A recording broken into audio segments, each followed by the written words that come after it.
신약성경 327쪽입니다. 327쪽. 신약성경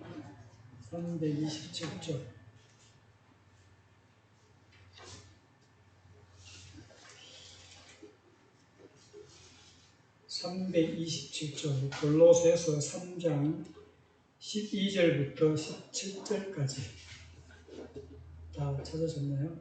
지금 유튜브 송출하면 안 되는데 제가 한 번도 한 적이 없어서 제가 미리 말씀 못 드렸네. 자, 12절부터 17절까지 같이 함께 읽도록 하겠습니다. 시작. 그러므로 너희는 하나님이 택하사 거룩하고 사랑받는 자처럼 긍휼과 자비와 겸손과 온유와 오래 참음을 옷입고 누가 누구에게 불만이 있거든 서로 용납하여 피차 용서하되 주께서 너희를 용서하신 것 같이 너희도 그러하고 이 모든 것 위에 사랑을 더하라. 이는 온전하게 매는 띠니라. 그리스도의 평강이 너희 마음을 주장하게 하라. 너희는 평강을 위하여 한 몸으로 부르심을 받았나니 너희는 또한 감사하는 자가 되라. 그리스도의 말씀이 너희 속에 풍성히 거하여 모든 지혜로 피차 가르치며 권면하고 시와 찬송과 신령한 노래를 부르며 감사하는 마음으로 하나님을 찬양하고 또 무엇을 하든지 말에나 일에나 다 주 예수의 이름으로 하고 그를 힘입어 하나님 아버지께 감사하라. 아멘. 오늘도 하나님 은혜가 아름다운 교회와 여러분에게 있기를 축복합니다. 오늘은 교회력으로 보면 맥주 감사 주일이죠. 그래서 한국교회는 7월 첫째 주일을 맥주 감사 주일로 드리고 있죠. 그런데 사실은 맥주라는 것은 한자로 보면 보리맥자를 쓰고 있죠. 그 다음에 수추는 가을주를 써서 맥주다. 그래서 이제 보리를 추수하는 그런 말이죠. 근데 사실은 요즘 농사를 잘 지지도 않고 유대에서 내려오는 그런 절기인데 어찌됐든 교회력으로 7월 첫째 주일을 맥주 감사 주일로 드리고 있습니다. 구약에서는 6월절 후에 7번째 주를 지났다고 해서 77절이다 이렇게 지나기도 하죠. 그래서 신약시대에는 6월절 또한 누룩이 없는 떡을 먹는 둘째 줄부터 계산해서 50일째 되는 그 시기를 맞아서 지킴으로 해서 또한 오순절이라고도 하죠. 어찌됐든 간에 교회력으로 7월 첫째 주일을 맥주절 또한 신약에 근거해서 오순절이라고도 부릅니다. 그래서 히브리인들에게는 이 3대 절기가 있는데 6월절 또한 맥주절 다른 말로 오순절이라고도 하고 또 초막절 다른 말로 장막절. 그래서 유대인들에게는 이 3대 절기를 지나고 있습니다. 어찌됐든 이 절기를 지킨다는 것은 하나님 앞에 감사를 드린다는 그런 내용으로 언급되어 있습니다. 그래서 이 모든 절기들은 어찌 보면 지나온 시간들을 하나님 앞에 감사하고 기억하며 지켜드리는 그런 예배이기도 하죠. 그래서 6월절은 이스라엘 백성들이 애굽의 노예에서 해방된 것을 감사해서 드리는 그런 절기이고, 맥주절은 좀 전에 이야기했듯이 첫 보리 수확을 거두면서 하나님 앞에 감사드립니다. 그 다음에 초막절은 광야생활 가운데서 하나님께서 불기둥과 구름기둥으로 지키신 그 하나님의 은혜를 기억하며 감사하며 드리는 절기. 그래서 이 유대인들은 이 3대 절기를 지켜왔습니다.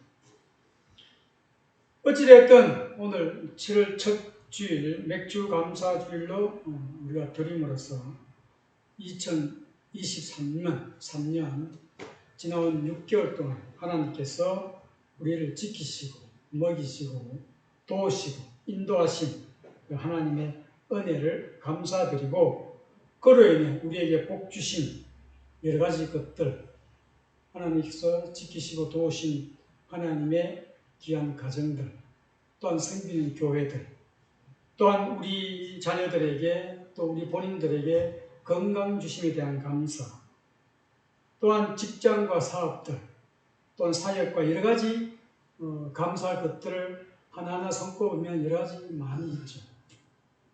그래서 오늘은 이 지나온 6개월 감사하고 또 다른 남은 6개월을 또 주께서 지키심을 바라보면서 또 다시 시작한 의미이기도 합니다. 자, 오늘 골로새서에 보면 감사가 과연 어떠한 것인가?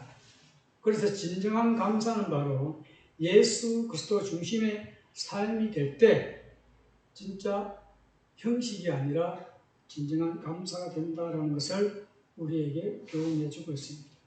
그래서 바울은 새 사람으로서 성도가 우리 하나님의 백성들이 지켜야 될 덕목들을 이렇게 나열해 주고 있습니다. 그리스도 중심의 삶을 살아야 할 것에 대해서 언급을 하고 있습니다.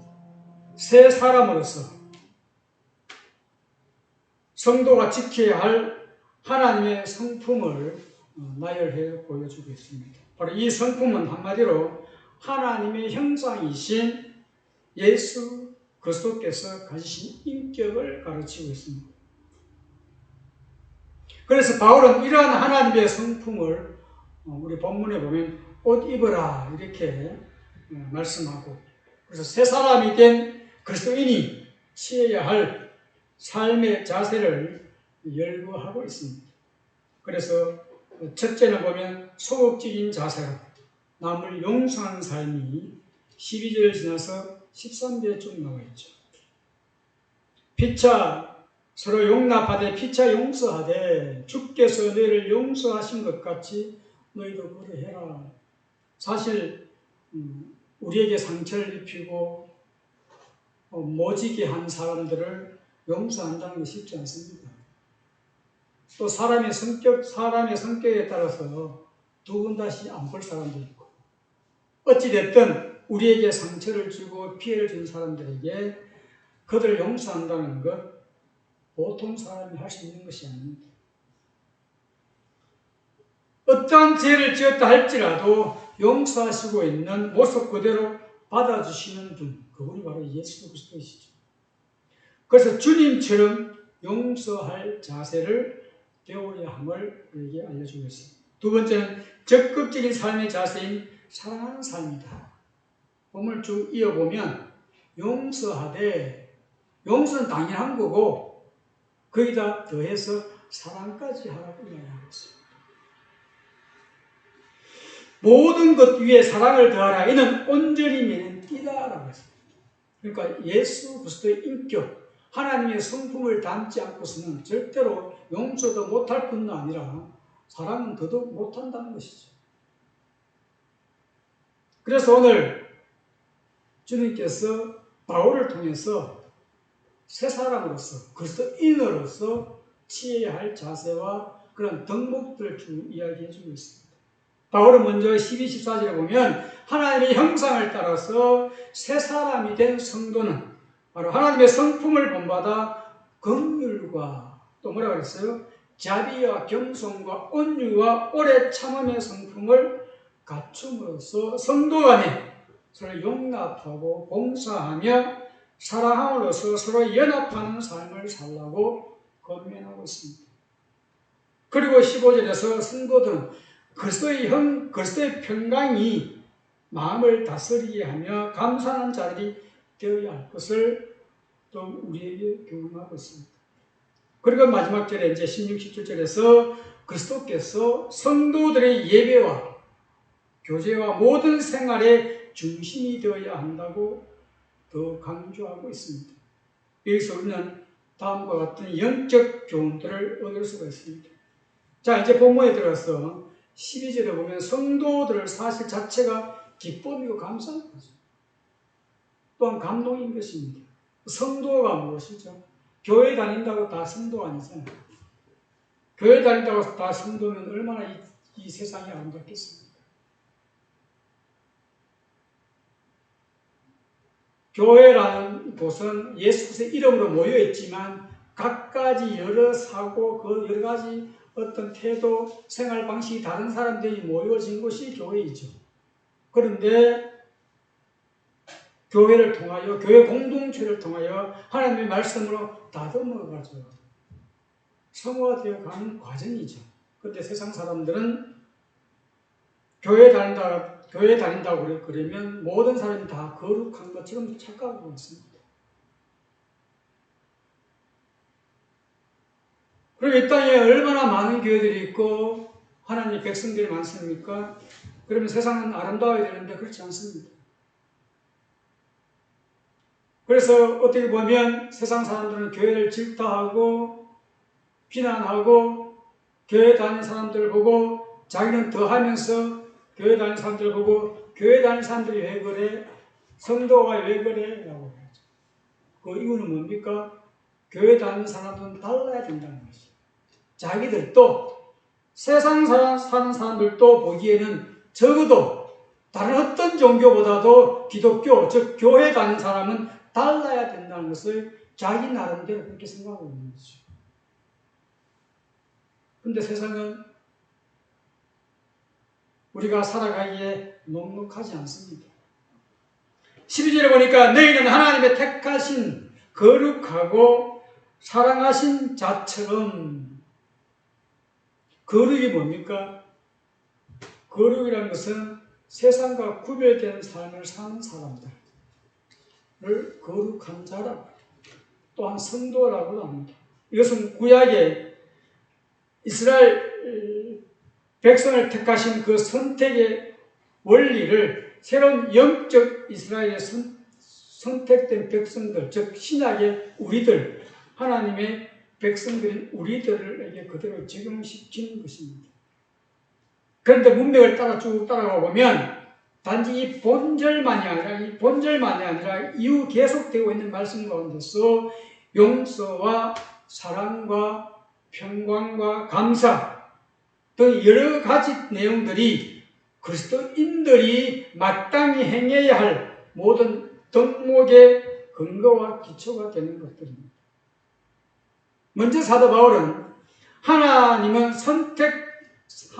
선택을 먼저 말하고 있는 이유가 무엇인지, 그래서 구약에 보면 하나님께서 이스라엘을 선택하신 것은 전적으로 하나님의 주권적 은혜의 결과였다는 것입니다.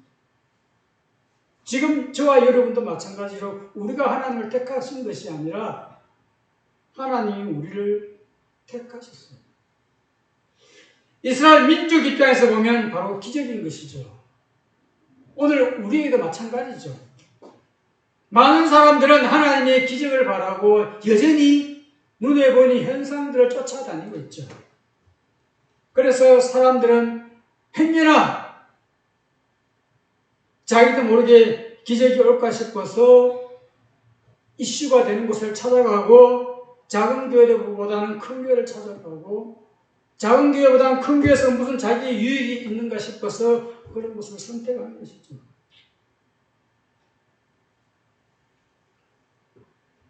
그런데 오늘 우리가 하나님 앞에 예배하고 하나님 앞에 우리가 여러 가지 내용들을 헌신할 수 있다는 그 자체가 기적인 거죠. 어떤 이슈로 보여주는 것이 기적이 아니라 하나님 앞에 예배하고 찬양하고 모든 내용 하나하나까지도 간섭하시는 것 자체가 기적인 것이죠. 왜냐하면 세상적 가치관을 보면 어찌 보면 상식적으로 이해하기 힘든 것들. 우리 인간은 보여지는 것에서 평가하고 언제나 크고 잘난 것들을 선택합니다. 그래서 우리 젊은이들은 작은 회사보다는 큰 회사, 대기업을 선호하고 아르바이트 하나 해도 뭐라 그러죠? 시급이 많은 데를 선택해 가잖아요. 그러나 하나님께서는 이스라엘 백성에 그렇지 못하였기 때문에 선택했다라고 말씀하고 있습니다. 신명기 7장 7절에 보면 그렇게 나오죠. 그러나 하나님께서는 이스라엘 백성이 하나님을 전혀 알지 못했고 찾지도 않았으나 그분이 먼저 가까이 다가와 불러주셨다라고 했습니다. 이러한 사실은 신학의 성도 역시 마찬가지입니다. 오늘 우리가 살아가고 있는 이 시대도 우리가 선택한 것이 아니라 그분이 우리를 찾아오셨고 우리를 하나님의 자녀되게 선택하셨다는 것입니다. 아멘. 즉 우리들이 잘나고 대단했기 때문에 그리스도께서 우리를 선택한 것이 아니라 오히려 세상적인 시각에서 보면 가장 약하고 못났기에 택함받은 것입니다. 그것도 우리가 먼저 알고 찾은 것이 아니라 예수 그리스도께서 먼저 하시고 찾아다니며 우리를 불러주셨다는 것입니다. 그것도 놀랍게도 어제 오늘이 아니라 창세전에 이미 그렇게 하셨다는 것입니다. 이 나라의 대통령이 임기가 5년이죠. 국회의원 4년입니다. 그 국회의원 4년, 대통령 5년 하기 위해서 여러 가지 방법을 동원을 다해서 대통령이 되고 장관이 됩니다. 또한 대통령은 장관을 뽑을 때 자기와 짧은 임기 5년에 어떤 업적을 이루기 위해서 코드에 맞는 사람을 선택하죠. 자기와 자기 이해관계보다도 어떤 국정 철학이 맞지 않으면 그 사람을 선택할 이유가 없죠. 그러면 그 선택받은 사람은 하늘에 주신 은혜라 생각하고 강의의 영광으로 생각하고 얼마나 최선을 다하겠습니까? 어찌됐든 1년이 됐는지 2년이 됐는지 간에 부르신 그 사람에게 충성을 하고 국가에 또한 국민에게 봉사를 합니다. 다짐을 하죠. 그러나 사실 되고 나면 말짝 도루묵이죠. 어찌됐든 부르신 자들에게 최대한 정성껏 섬기려고 노력하는 것이 인간의 그런 자세입니다. 어찌됐든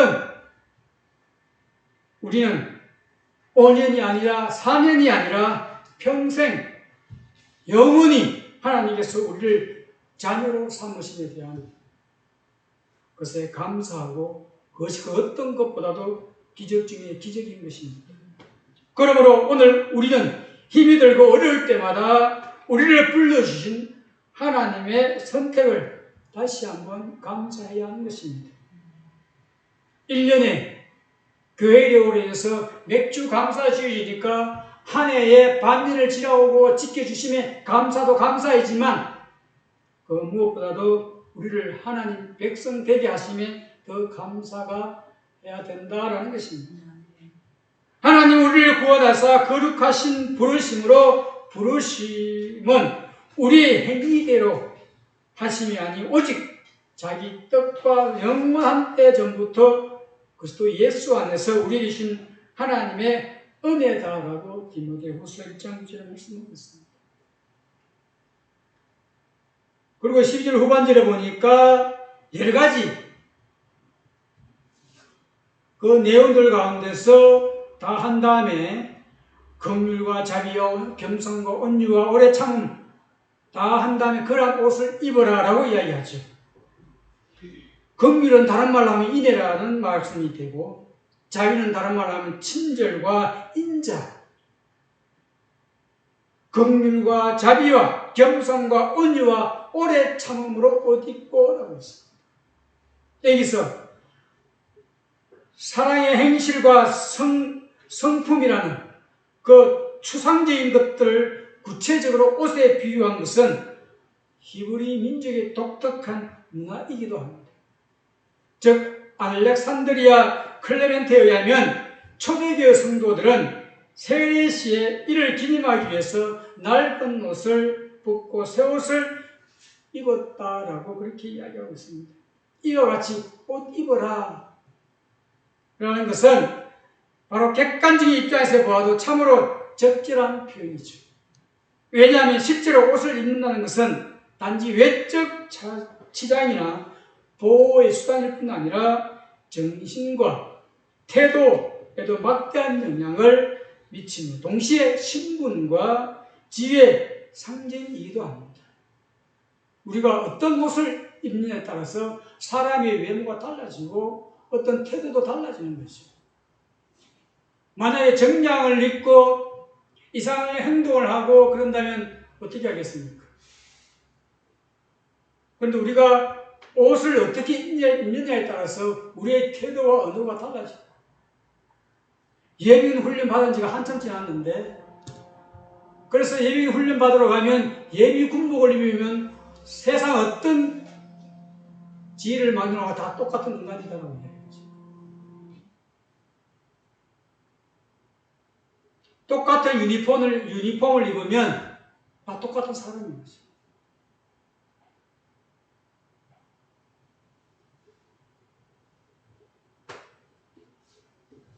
그래서 오늘 말씀 가운데서 5가지 성품 중에서 몇 가지만 알아보겠습니다. 세 번째인가요? 겸손이 있습니다. 겸손은 기독교 최고의 미덕 가운데 하나이죠. 하나님 앞에 나아가 은혜 받을 수 있는 인간이 지극히 낮은 마음의 상태를 가리킵니다. 그래서 하나님은 교만한 자를 싫어하십니다. 하나님은 바로 은혜를 겸손이라는 그 잔 속에 채워주시기 때문에 우리가 겸손할 때에만 하나님의 은혜를 받을 수가 있습니다. 그래서 요즘은 교회마다 부흥회를 그렇게 자주 하지는 않습니다. 또 어느 교회를 부흥회를 한다 해서 가지도 않습니다. 본교회에서 부흥회 하도 안 가는데 남의 교회 부흥회한테 왜 가겠습니까? 그 말은 그만큼 은혜를 사모하지 않는 시대에 우리는 살아가고 있고 얼마나 인간이 악하고 교만해져 있다는 상태를 보여주는 것이죠. 제가 젊었을 때 성장할 때만 해도 이웃 교회가 부흥회 하면 찾아가 함께 예배하고 은혜 받고 그래서 첫 아담의 범죄는 교만함 때문에 일어나게 되었지만 둘째 아담의 회복은 자신을 죽기까지 낮추신 겸손 때문에 가능한 일이었습니다. 하나님이신 그리스도는 하나님과 동등됨을 취하지 않고 자기를 비워 종의 형체를 입어 죽기까지 낮추신 겸손으로 십자가의 구속을 이루신 것입니다. 그래서 우리 인간은 외적인 또 여러 가지 사회적인 지위가 있으면 얼마나 교만합니까? 특별히 또 부유하면 더 교만해 난리 부르스를 칩니다. 그래서 엉망장자가 아니더라도 남들보다 조금 여유가 있으면 신앙생활 하기 쉽지 않습니다. 그런데 그러한 사람들이 신앙생활 한다는 것 대단한 기적입니다. 그렇다고 해서 예수 믿는 사람이 다 가난하다는 거 그런 생각하면 안 됩니다. 예수 믿어도 겸손함으로 세상에 가치를 두지 않고 하나님께 가치를 두며 신앙생활 하는 사람이 얼마나 많습니까? 가까운 동네에 동백에 지금 갑자기 이름이 생각이 안 나는데 서울에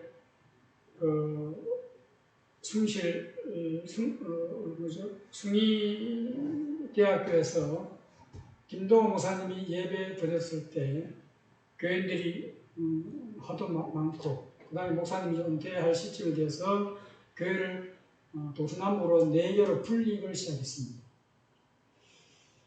그 분립을 하면서 첫 번째로 동백에 1번 타자의 목사님이 동백에 왔습니다.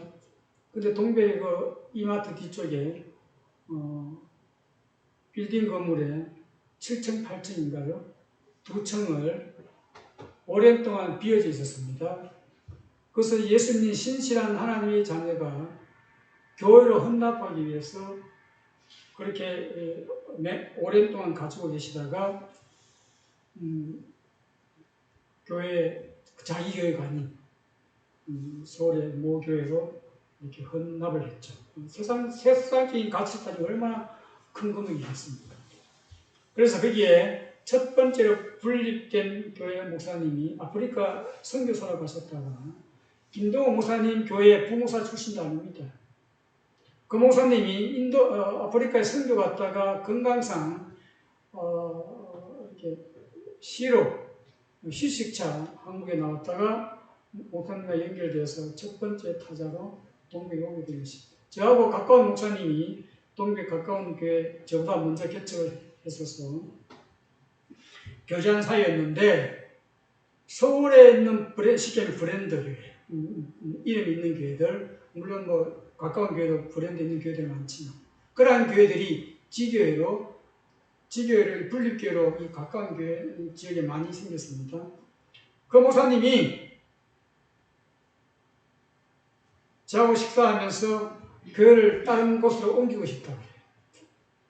왜냐하면 열심히 자기 나름대로 사역을 하고 있는데 네임이 있는 교회들이 옆에 떠오르니까 그런 교회는 개척교회가 아니에요.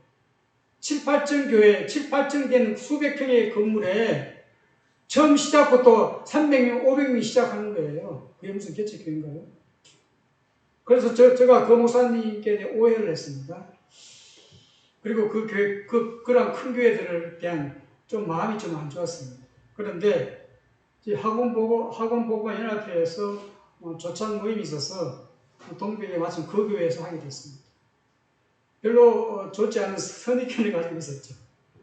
그런데 그 교회에서 조찬 예배를 드리고 아침 식사를 하면서 또한 목사님, 담임 목사가 그분이 설교를 하시면서 좀 전에 제가 말씀드린 그런 내용들을 이야기합니다.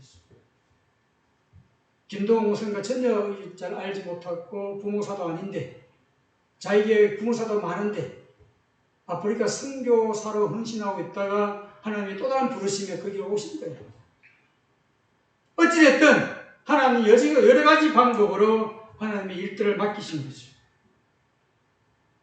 그래서 겸손이 얼마나 귀한가. 그래서 어거스틴이 이런 말을 했습니다. 겸손의 도를 배우지 않고서는 참된 그리스도인이 될 수 없다고 했습니다. 자, 그 다음에 온유가 나오죠. 온유로 번역된 프리우테, 그 원형은 뭐냐면 프라우테스라는 말인데요. 이 말은 온화하다, 친절하다는 뜻이기도 합니다. 성경적 온유는 외유내강이지 유약하며 이리저리 흔들리는 어떤 갈대와 같은 그런 모습이 아니다. 그래서 온유하다라면 좀 약한 이런 것으로 생각되는데 절대 그러지 않다. 이 단어는 마치 난폭한 야생마가 기나긴 훈련을 통해서 길들여진 마부의 말을 잘 듣는 상태를 변화된 성격을 가리킨다. 근데 마음이 착한 게 온유가 아니고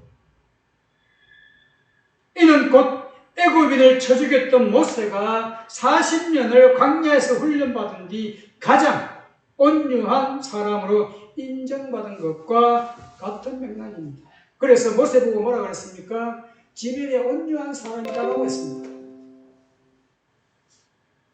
그러면 모세가 마음이 성품이 온화하고 그랬습니까? 자기 민족을 쳐 죽이며 열받아가지고 그냥 썩나서 사람 죽인 거 아니에요.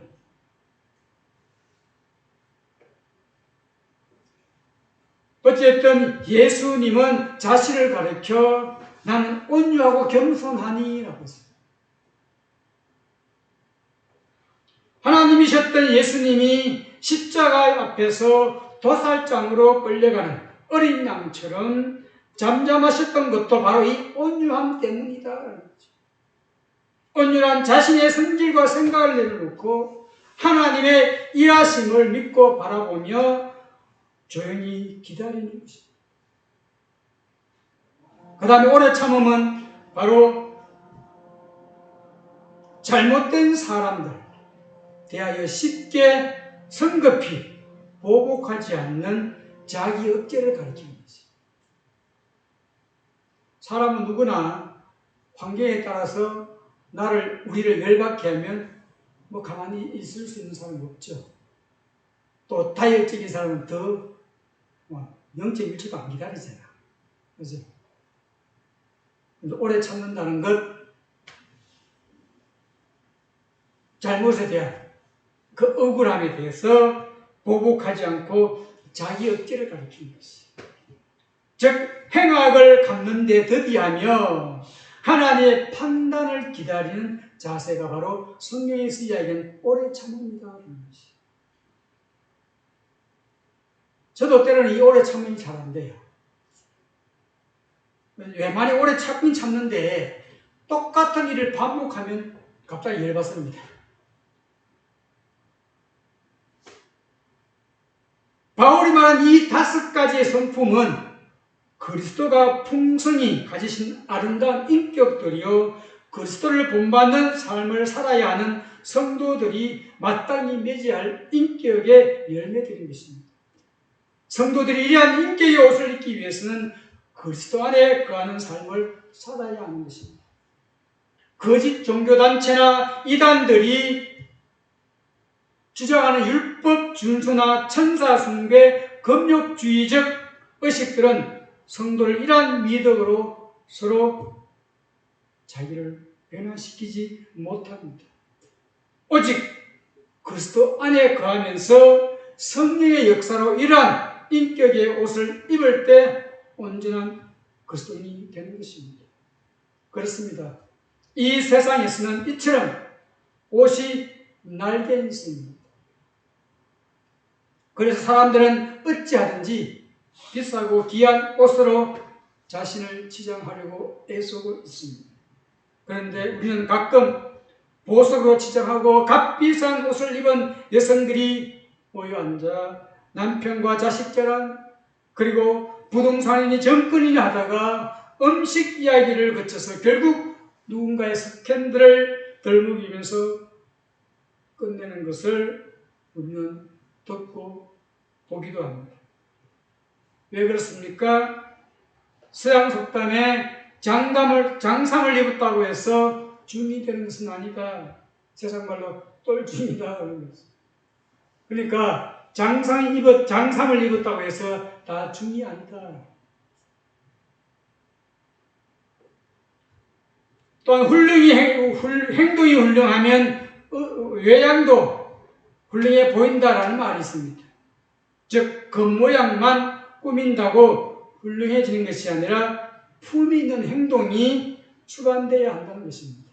그래서 말과 행동이 일치가 될 때 참으로 성도이고 그리스도인이다라는 것을 이야기하고 있습니다. 그러므로 우리 하나님의 백성인 우리는 하나님의 거룩한 백성답게 겉과 외양을 꾸미기 전에 먼저 하나님의 진리의 성령으로 내면의 아름다움을 가꾸어가는 하나님의 선택된 백성들이 되어야 하는 것입니다. 그리고 이 땅의 것들로 치장하는 것이 아니라 이 땅에서 얻을 수 없는 하늘의 신령한 것들로 꾸미어야 된다는 것입니다. 왜냐하면 성도에서 가장 합당한 패션은 바로 그리스도로 옷 입는 것이며, 진정한 아름다움이란 껍데기의 장식이 아니라 내면의 거룩함과 선하고 아름다운 현실이기 때문에 그렇습니다. 그리고 13절에 14절에 보면 사랑으로 완성된 용서가 진정한 용서이다. 그래서 나를 어렵게 하고 힘들게 하고 그들을 용서한다는 것, 그리고 주님은 뭐라고 했습니까?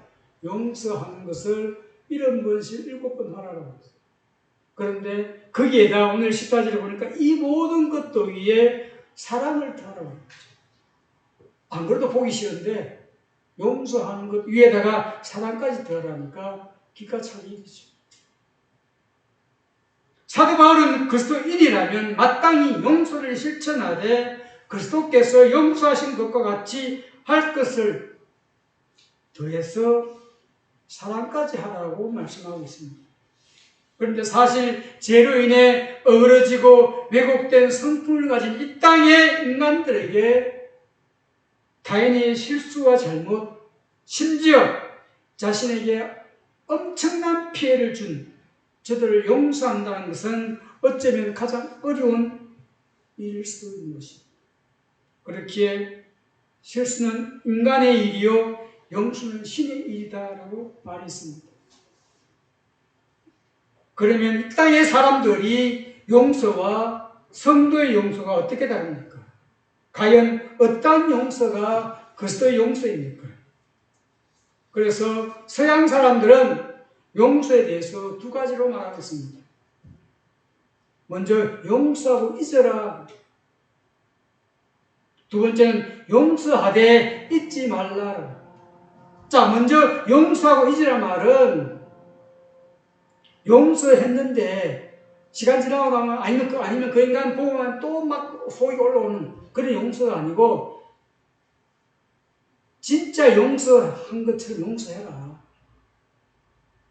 그리고 봐도 내 속에서 어떤 올라옴이 없는 그런 용서하라. 그래서 용서하고 잊으라는 거 아니고 두 번째 용서하되 잊지 말라는 말은 용서를 하되 그 교훈을 잊지 말라라는 것이에요.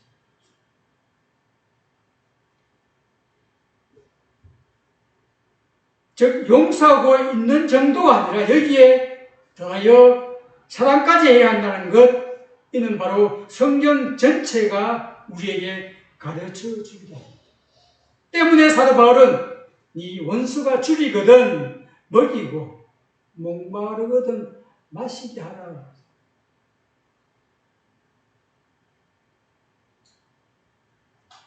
우리 같으면 어떻겠습니까? 용서하거든 원수가 배고프거든 먹게 하랍니다. 주는 것도 뺏는 게 우리의 마음. 먹는 것도 뺐어요. 그런데 바울은 내 원수가 줄이거든 먹이고 목마르거든 마시우라라고 했어요. 즉 원수의 잘못을 용서하고 잊으며 돌아서는 정도가 아니라 그를 불쌍히 여기고 돌봐야 된다는 것입니다. 왜냐하면 그리스도께서 비록 우리를 이렇게 용서하고 사랑하셨기 때문입니다. 하나님께서 우리를 어떻게 용서하고 사랑하셨는지 깊이 생각해야 하는 것입니다. 그래서 내 원수가 배고파거든 식물을 먹이고 목말라거든 물을 마시게 하라. 예수께서 가르치시되 네가 이르노니 7번뿐 아니라 11번씩 7번이라도 용서하라고 얘기하죠. 자, 15절에 다시 한번 봅시다. 그리스도의 평강이 너희 마음을 주장하게 하라. 그리스도로부터 오는 평강이 우리를 지배하고 통치하도록 하라는 것입니다. 그렇다면 이는 곧 성도의 가슴이 천국이 되어야 한다는 것을 의미하는 것입니다. 왜냐하면 천국은 바로 그리스도의 통치인데 그리스도의 평강의 왕으로서 이 땅에 하늘의 평화를 주기 위해 오셨기 때문입니다. 하나님은 영이십니다. 보이지 않는 하나님을 보여주시기 위해서 자신의 하나뿐인 아들을 이 땅에 보내주셨습니다. 우리는 세상의 천국을 직접적으로 보여줄 수 없으나 우리를 통해서 간접적으로 하나님을 보여주고 천국을 보여주어야 하는 것입니다. 그것은 하나님의 평강이 다스리시는 우리의 마음인 것입니다. 마태복음 18장 3절에 있는 말씀처럼 어린아이가 되는 것입니다. 어린아이가 어머니 품 안에만 있으면 어떠한 상황 속에서도 편안하게 잠을 청합니다. 우리 역시 그리스도께서 옆에 계신다고 하더라도 이 땅의 고통과 불안한 상황은 조금도 나아지지 않을 수 있습니다. 하지만 진정으로 주님의 임마누엘을 믿는다면 어떠한 상황 속에서도 평안을 누리며 안심할 수가 있는 것입니다. 그러므로 오늘 우리는 복잡하기 짝이 없는 이 시대에 언제나 세상을 보지 않고 우리 곁에 계신 주님을 바라보아야 하겠습니다. 그리하여 아무리 어둡고 엄침한 상황의 골짜기라 할지라도 우리를 지키시고 도우시는 주님을 바라보고 평안을 누리는 하나님의 백성들이 되기를 축복합니다.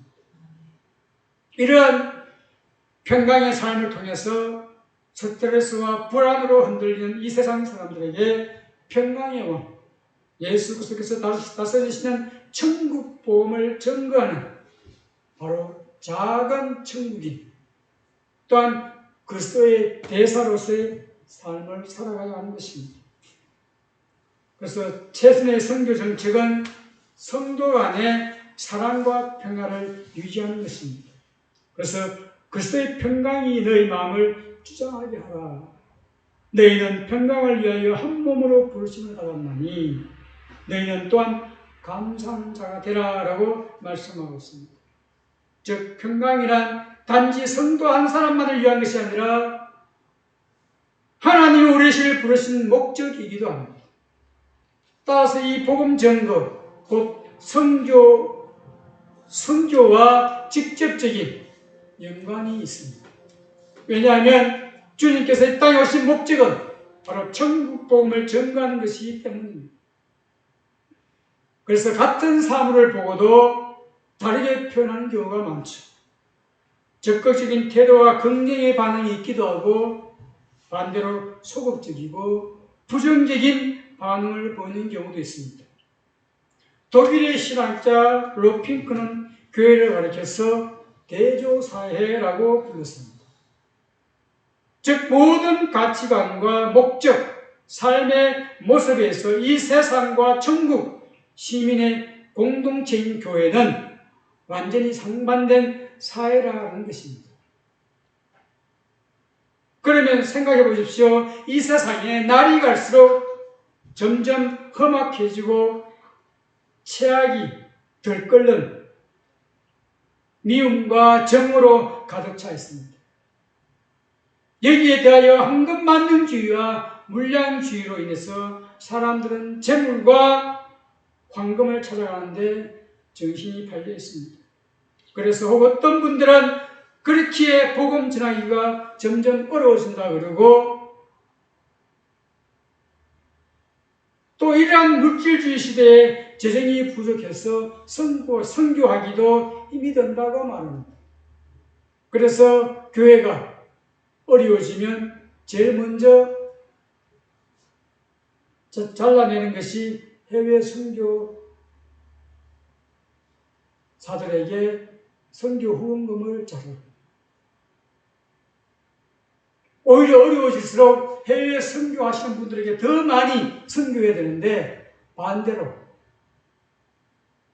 우리 교회가 살아가는 데는 덜 자르고 멀리 보이지 않는 해외 선교사들에게 나가는 후원금을 다 잘라버린 거죠. 그래서 혹자는 우리 사회를 심심한 천국이 아닌 재미있는 지옥이라고 부르기도 합니다. 과연 재미있는 지옥이 어디 있습니까? 청소년들에게는 지옥, 입시 지옥이라고 합니다. 부모에게 사교육 지옥이기도 합니다. 또 운전자들에게는 교통 지옥이라고 합니다. 또한 취중생에게 취업 지옥이라고 합니다. 어찌됐든 이 땅에 살아가는 많은 사람들에게 자기에게 붙여진 지옥들이 있습니다. 그래서 연일 매스컴을 통해서 전달되는 소식은 우리에게 탄식과 고통을 유발해 주고 있습니다. 그래서 얼마 전에 길 가다가 날벼락을 맞는 경우가 있습니다. 묻지마 살인 사건들, 이 땅의 지도자들의 부패와 성추행과 성폭력, 마약이 가정과 청소년들에게도 아동학대와 강간살인이 대수롭지 않게 일어나고 있습니다. 얼마나 최첨단 시대를 살아가고 있습니까? 옛날보다 제약들이 더 아주 계획적이고 심오하게 과학적으로 발전되어 있습니다. 이것이 사람이 만들어 놓은 그 바벨탑들 때문에 그런 것들이죠. 그래서 로핑크는 대조사라는 말을 사용하여 신앙 공동체가 이 세상과 대조되는 사회라는 것입니다. 그는 1세기 교회의 특징을 대조사회라고 말했습니다. 즉 대조사회는 마태복음 5장에서 7장까지 주님이 말씀하신 것처럼 어찌 보면 주님은 그 황금률에 대해서 이 땅과 반대되는 말씀을 하고 있죠. 그래서 로핑크가 1세기 교회는 바로 대조사회다. 그래서 마태복음 5장에서 7장까지 바로 예수님이 추구하는 하나님의 나라가 어찌 보면 대조사회다. 하나님 나라를 구하는 공동체는 계획이나 변혁보다는 더 역동적으로 이 세상과 구별되는 특징을 가진다. 교회가 세상으로 손가락질 대상이 된다는 것은 교회를 통하여 하나님의 대조사회를 충분히 전가하지 못했다는 증거를 나타내 보이고 있습니다. 초대교회는 로마 사회와 뚜렷하게 구별되는 모습이 있었습니다. 복음은 모든 영역에 바로 차별이 있어야 되는데 그러하지 못한 것입니다. 초대교회 공동체는 서로의 섬김과 나눔이 있었습니다. 상호간의 돌봄을 통해서 주 안에서 사랑의 실천을 해왔던 것입니다. 하나님께서 원하시는 것은 교회가 아주 바로 대조사회로서 거룩함을 드러내는 것입니다. 모두가 존중받는 사회, 우상 숭배 없는 사회, 이웃을 배려하는 사회, 그리고 약자를 차별하지 않는 사회, 하나님을 찬양하는 사회가 되어야 하는 것입니다. 하나님의 언약 백성으로서 그리스도인들은 사회에 대한 무한 책임을 가져야 하는 것입니다. 그리스도인들은 선한 삶으로 세상의 소금이요 빛이 되어야 하고 서로 사랑함으로 누구에게 속했는지 세상에 아주 자세하게 보여주어야 하는 것입니다. 무엇으로요? 말씀의 거룩한 삶으로 보여주어야 하는 것입니다. 그러므로 오늘 우리는 복음을 증거하고 선교를 하기 위해 새롭게 신기한 프로그램을 짜내느라 머리를 싸맬 필요가 없습니다. 또 세상 사람들이 주목을 끌기 위해서 인기 스타를 동원할 필요도 없습니다. 재정이 필요한 것을 이유로 손을 놓고 있어서도 안 되는 것입니다. 다음 말씀과 진리에 따라서 더 겸손과 사랑으로 서로를 섬기며 성도 안의 평강과 평화를 위해 최선을 다해야 하는 것입니다. 왜냐하면 이것이야말로 천국의 본질이자 목적이며 동시에 세상을 비추는 하나님의 빛과 능력이기 때문에 그렇습니다. 그래서 요한복음 13장 35절에 너희가 서로 사랑하면 이로써 모든 사람 너희가 내 제자인 줄 알리라. 그래서 주님의 제자는 바로 사랑하는 사람. 사랑하는 사람이 주님의 제자인 것입니다. 그래서 주님이 베드로에게 네가 나를 사랑하느냐? 라고 몇 번이나 묻죠. 그래서 우리는 즐기 때문에 감사하는 자가 아니라 우리의 삶의 내용에 따라서 어떠한 환경을 뛰어넘는 그러한 감사하는 자가 되어야 된다는 것입니다. 너희는 또한 감사하는 자가 되라 15절 후반절에 말씀하고 있죠. 이처럼 복잡한 시대에 살아가고 있는 우리들 더구나 거창한 것이나 새로운 것들만 추구함으로써 작고 낡은 것에 대해서 무감각해지기 쉬운 우리 현대인들에게 감사의 조건을 찾기란 참으로 어려운 것입니다. 그래서 우리는 감사의 비결은 결코 멀리 있는 것이 아니다라는 것입니다. 다만 당연한 것을 당연하지 않게 여기는 눈과 마음만 있으면 되는 것입니다. 이러한 교훈이 오늘 우리에게 일깨워주고 있습니다. 세상의 여러 종류들의 것들에 비교해보면 다름을 인정해야 하는 것입니다. 그래서 다른 종류의 모든 것들을 비교하면 나는 연약하고 작아 보일 수밖에 없는 것입니다. 그래서 비교보다는 나와 다름을 인정하고 나의 나됨이 하나님의 은혜임을 인식하고 나의 입술의 불평과 원망보다는 늘 감사와 찬양의 고백이 나오도록 힘써야 하는 것입니다. 그래서 우리 가정은 왜 이래? 우리 아이들 그럽니다. 자기 친구들, 부모들 볼 때 나보다 못한데 자기들에게 잘해주는데 우리 아빠는 딴 사람 보기에는 다른 자기 친구들, 부모들 보기에는 뭐 뛰어나 보이는데 왜 자기들에게 못해주는가? 세상적 가치관으로 비교 판단해서 늘 불만을 가지고 있어요. 그래서 제가 2007년도에 교회 개척을 했는데 오히려 부목사 때 더 좋았다라고 이야기합니다. 애들이. 작은 교회 섬기는 목회자들에게 그 가정의 자녀들은 늘 부모에게 불만을 가지고 있어요. 또 작은 교회 목회자뿐 아니죠.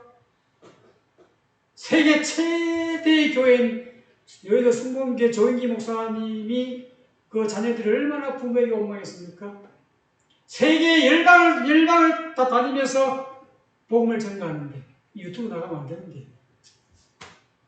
지금 멈췄습니다. 네, 멈췄어요? 아, 다행입니다. 그런데 그 세계적인 목사님, 세계적인 적으로 복음을 전거하고 하나님보다도 좀 적지만 얼마나 많은 기적들을 일으킵니까? 그런데 가장 중요한 기적인 자기 아들 맨날 뭐 사고 치고 다녔잖아요. 지금은 모르겠습니다. 지금은 많이 달라졌겠죠. 어쨌든 크고 작은 목회자들의 가정, 아주 뭐 부모가 잘해주지 못해도 우리 하나님의 인도하심에 잘 성장한 자녀들도 있고 또 그렇지 않은 자녀들도 있습니다. 그렇다 해서 저희 자녀들 다른 길로 간 것은 아니고요. 어쨌든 자살하면서 제가 너무 막 선교와 교회와 또 학교와 이렇게 막 일일삼육으로 바쁘게 하다 보니까 제가 어릴 때부터 우리 자녀들을 잘 이렇게 함께 하지 못했던 시간이 있었어요. 그리고 자녀들과 늘 떨어져 있었으니까 제가 하는 일들 때문에. 그래서 아이들이 어릴 때 커가는 과정을 잘 못 봤어요. 늘 떨어져 있었기 때문에. 그럼에도 저희 사모가 늘 그래도 제가 잘 못해줬음에도 불구하고 아이들이 잘 컸다라고 늘 이렇게 고백을 합니다. 아무튼 감사하죠. 어찌됐든 우리의 환경을 탓하기보다는 늘 다름을 인정하면서 하나님께 감사할 수 있는 그런 신앙의 자세. 이것이 오늘 우리 맥주 감사주일에 감사해야 될 또 다른 조건이 아닌가 싶습니다. 오늘 우리가 숨쉬고 부모가 계시고 자녀가 있음에 얼마나 감사한 것들입니까? 두 눈이 있고 두 코로 숨쉬고 두 팔 두 다리로 걸을 수 있으면 얼마나 감사한 것입니까? 여러분 콧구멍이 사이즈가 똑같나요? 저는 콧구멍 사이즈 하나가 좀 차이가 있습니다. 왜냐하면 도서관에서 공부를 하다가 식당에 가다가 못 모르고 중간에 기둥에 돌아서면서 박은 적이 있습니다. 하늘이 진짜 별이 빛나는. 그러면서 코가 약간 삐뚤어졌습니다. 그래서 늘 겨울에 감기기가 있으면 이비인후과에 가면 똑같은 말을 해요. 이 콧구멍이 약간 이제 구멍이 똑같아야 이 호흡이 똑같아야만이 이 감기가 덜 드는데 그 호흡에 따라서 늘 이렇게 그렇다고 의사가 그렇게 얘기해요. 그래서 한 번은 이렇게 수술을 한 적이 있습니다. 그래도 콧구멍이 동일하게 똑같지는 않습니다. 어찌됐든 우리가 두 코로 숨 쉴 수 있다는 것이 얼마나 감사한 것입니까? 그래서 우리가 눈을 들어 아름다운 자연을 볼 수 있고 자유롭게 걷고 뛰며 호흡할 수 있다는 것 자체가 당연한 것이 아니라 하나님의 은혜이고 감사한 것입니다. 심지어 고통과 슬픔을 느낄 때조차 살아있다는 증거를 보고 우리는 감사해야 되겠습니다. 죽으면 고통과 어려움을 어떻게 느낄 수 있겠어요? 내가 아파하고 숨 쉴 수 없는 고통이 있다는 것 자체가 살아있다는 증거인 것입니다. 살아있다는 것에 우리는 감사해야 되는 것입니다. 말할 수 없는 그의 은사로 인하여 하나님께 감사하노라. 범사에 감사가 있는 것은 예수 안에 너희를 향하신 하나님의 뜻이다 라고 했습니다. 시간이 많이 지났습니다. 말씀을 정리합니다. 바울은 비움이 있으면 반드시 체험이 있어야 한다고 합니다. 골로새 교인들에게 말씀이 마음속에 풍성히 거하게 하며 시와 찬미와 신령한 노래를 부르며 감사를 넘치게 할 것을 권면하고 있습니다. 사도 바울은 세상의 것들을 피우고 옛것을 버리고 새 옷을 입고 하늘의 것들을 채우라고 말씀하고 있습니다. 오늘 우리는 세상의 것들을 비우고 땅의 것들을 다 내려놓고 하늘의 신령한 것들로 채워야 하는 것입니다. 그래야 할 때 우리에게 어떤 고난과 환경을 뛰어넘는 그런 믿음의 사람으로 살아갈 수가 있고 그러함으로써 하나님께 감사할 수 있는 것입니다. 그래서 우리는 오늘 맥주 감사 주일을 지나면서 금년 한 해 6개월 동안 하나님께서 이러저런 방법으로 에베네셀로 도우셨던 것은 앞으로도 남은 6개월 또 다른 하나님의 은혜가 있기를 소망하고 기대하면서 매 순간순간마다 하나님의 크신 축복과 은혜가 있기를 소원하며 축복합니다. 기도합니다. 참 좋으신 하나님 아버지, 오늘 맥주 감사 주일로 하나님 앞에 들게 하심을 감사합니다. 이 땅에 사는 날 동안 늘 하나님과 호흡하며 사는 자 되게 하시고 여러 가지 환경 가운데서도 불평과 원망보다는 감사와 찬미로 주님께 영광 돌리는 저희들 되게 하여 주옵소서. 모든 말씀 예수 그리스도의 이름으로 기도하옵나이다. 아멘.